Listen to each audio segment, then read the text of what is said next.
अरे कांता, आज फिर लेट। इतनी देर क्यों हुई तुझे आने में? वो मेम साहब, मेरे पति को खाना देने जाना पड़ा फैक्ट्री में, इसीलिए देर हो गई। आगे से ऐसा नहीं होगा। चल चल ठीक है, जा जाकर बर्तन धो। किचन में बर्तनों का ढेर लगा हुआ है। जी मेम साहब। कांता किचन में जाकर बर्तन धोने लगती है। उसकी नजर वहां कचरे के डिब्बे पर पड़ती है। हे भगवान, यहाँ दिन भर कमर तोड़ मेहनत करने के बाद भी मुश्किल से खाना नसीब नहीं होता, और एक ये लोग हैं, बर्तन भर भर कर खाना कूड़े में फेंक देते हैं। कैसे लोग हैं ये? बर्तन मांजने के बाद कांता कपड़े धोती है, फिर सारे घर की साफ सफाई करके वहां से चली जाती है। ये भी कोई जिंदगी है? दिन भर कमर तोड़ मेहनत करने के बाद भी तनख्वाह के नाम पर चिल्लर मिलते हैं, वो भी इधर आए उधर गए।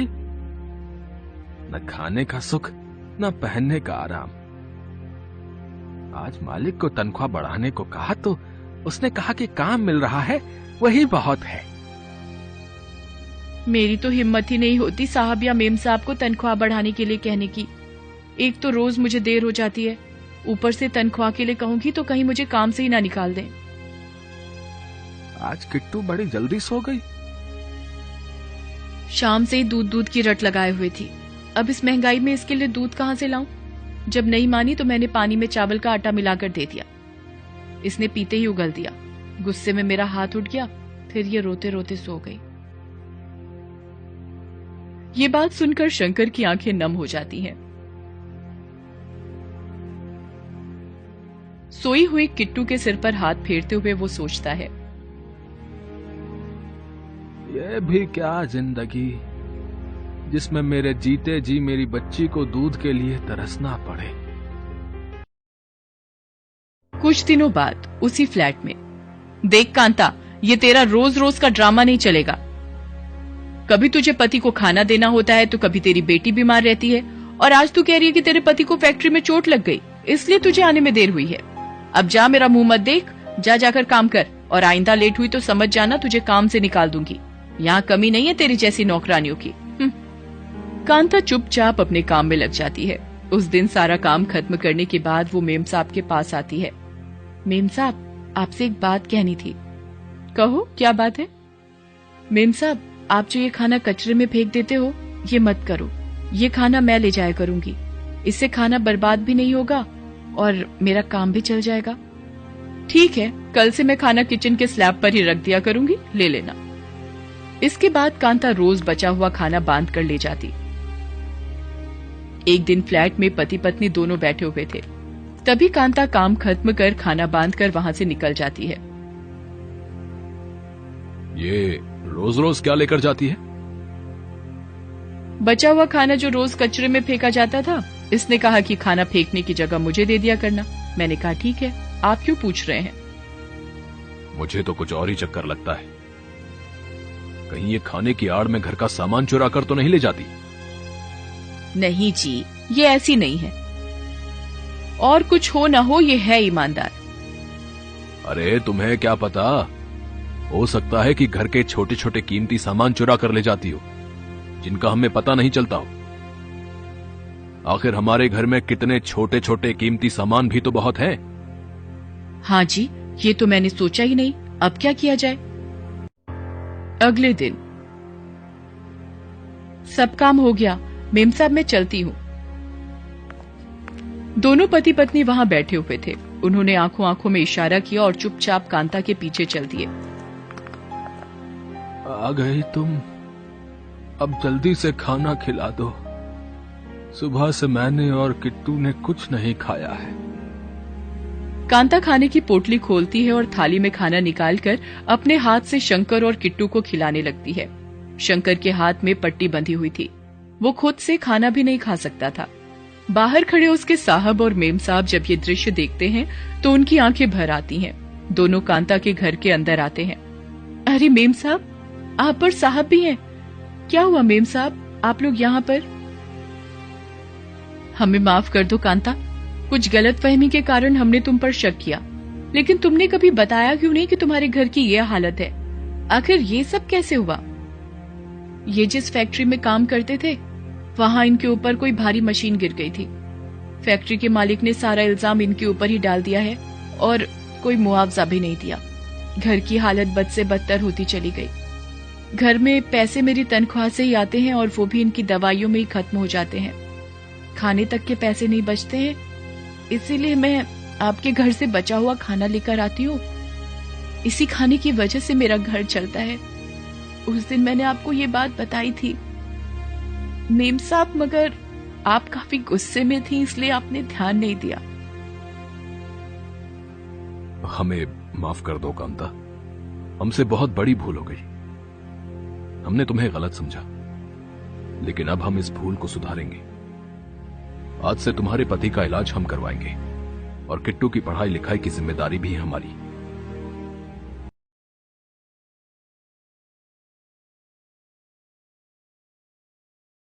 विमला अपने पति घनश्याम और बेटी कोमल के साथ खुशी खुशी अपने गांव में रह रही थी। उसके पति की अपनी दुकान थी, जिससे उनके गुजर बसर लायक अच्छी आमदनी हो जाया करती थी।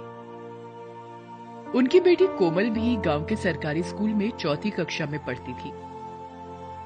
उनकी जिंदगी हंसी खुशी कट रही थी कि अचानक उनकी खुशियों में ग्रहण लग गया। शहर से दुकान का सामान लेकर लौटते हुए विमला के पति घनश्याम की एक्सीडेंट में मौत हो गई। विमला की हंसती खेलती दुनिया उजड़ गई।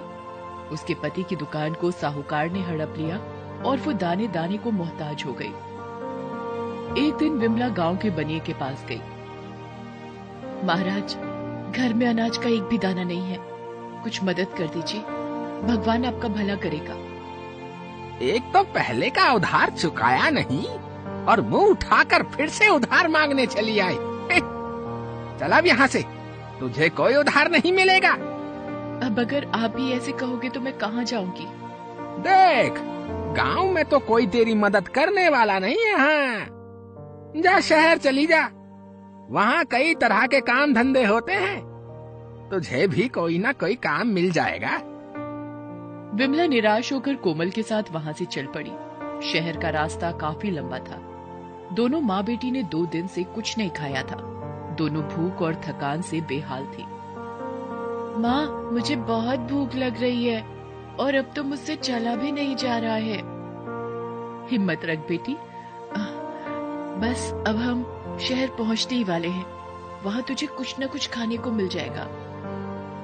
विमला खुद भूख से निढाल थी। किसी तरह से उसने, साहब कोई काम मिलेगा क्या? मैनेजर ने देखा कि एक औरत फटेहाल अवस्था में एक बच्ची के साथ खड़ी है। नहीं, यहाँ तो काम करने वाले सब लोग हैं और किसी की जरूरत नहीं है। 2 दिन से कुछ नहीं खाया है साहब, पैसे न सही, खाने के बदले कुछ काम ही दे दो। मैनेजर को उन पर दया आ गई। दोनों भीख नहीं मांग रही हैं, खाना भी काम के बदले ही मांग रही हैं। लगता है किसी अच्छे घर की है, लेकिन इनके साथ बहुत बुरा हुआ है। इनकी मदद करनी चाहिए। तुम्हें पैसे तो नहीं दे सकता, मगर तुम चाहो तो यहां छोटा मोटा काम कर सकती हो, जिसके बदले तुम्हें 2 वक्त का खाना मिल जाया करेगा। वैसे अभी तुम लोग रहते कहां हो? अभी अभी तो हम लोग शहर आए हैं साहब, हमारा कोई ठिकाना नहीं है। ठीक है, तो होटल बंद होने के बाद रात को तुम दोनों यहीं बरामदे में सो सकती हो। बहुत बहुत धन्यवाद साहब, बहुत बहुत धन्यवाद। उसके बाद से दोनों माँ बेटी वहीं रहने लगी। एक दिन होटल की खूब साफ सफाई हो रही थी। क्या बात है साहब, आज कोई खास दिन है जो इतनी साफ सफाई हो रही है? आज होटल के मालिक कपूर साहब आने वाले हैं। ठीक समय पर होटल के मालिक आए और उन्होंने पूरे होटल का दौरा किया और मैनेजर से बातचीत की। तभी उनकी नजर विमला और कोमल पर पड़ती है। दोनों के कपड़े फटे हुए और गंदे थे और चेहरा मुरझाया हुआ। ये लोग कौन है? मैनेजर उन्हें शुरू से लेकर अंत तक सारी बात बता देता है। उनकी बातें सुनकर कपूर साहब का दिल पिघल जाता है। चलो मेरे साथ, आज से तुम लोग मेरे घर पर रहोगे और वहीं काम करोगे। इस तरह कपूर साहब विमला और कोमल को लेकर घर आ जाते हैं। कपूर साहब के परिवार में उनकी पत्नी मालती और बेटी रीता थी। मालती और रीता उन दोनों को देखकर नाग भौं से कोड़ने लगे। ये कहां से जानवर पकड़ लाए हैं आप? ये दोनों भी आज से हमारे साथ ही रहेंगे और घर के कामों में हाथ बटाएंगे। ये औरत तो चलो बाई का काम कर लेगी, मगर इसकी बेटी को क्यों लाए? अब ये अपनी माँ के बिना कैसे रहती, इसलिए मैं इन दोनों को ले आया हूँ। वो तो चलो ठीक है, मगर इनकी हालत तो देखो, कितने गंदे हैं ये दोनों। कहीं मुझे और मेरी बच्ची को कोई बीमारी ना लगा दे। तो तुम इन्हें अपनी और रीता के कुछ पुराने कपड़े दे दो। ठीक है, देख यहाँ रह तो रही है तू, मगर बिना मुझसे पूछे मेरी या मेरी बच्ची का कोई भी सामान मत छूना। तभी वहाँ रीता भी आ जाती है। छी, ये लोग कितने गंदे हैं और इनसे कितनी बदबू आ रही है। नहीं बेटा, ऐसा नहीं बोलते, आज से ये लोग भी हमारे साथ ही रहेंगे। माँ, इनको बोल देना मेरे कमरे में घुसने की हिम्मत भी ना करें। छी।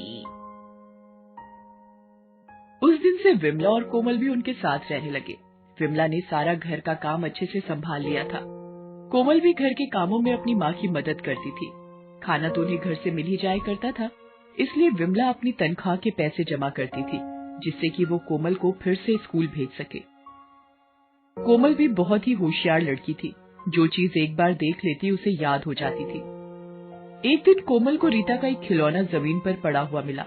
उसने वो खिलौना उठा लिया, तभी वहाँ रीता आ गई। तुझे मना किया था ना किसी भी चीज को बिना पूछे छूने से। माँ ये देखो, इसने मेरा खिलौना छू दिया। माँ। मालती वहाँ आती है और शोर सुनकर विमला भी वहाँ आ जाती है। तुझसे कहा था ना बिना पूछे मेरी या मेरी बेटी का कोई भी सामान नहीं छूना, फिर तेरी बेटी ने रीता का खिलौना क्यों छुआ? माफ कर देना मालकिन, गलती हो गई। मैं अभी ये खिलौना धोकर रीता बेबी को दे देती हूँ। रहने दे ये नाटक। अब दोबारा ऐसा हुआ तो तुम दोनों माँ बेटी को बाहर निकाल दूंगी। इस घटना के कुछ दिन बीत गए।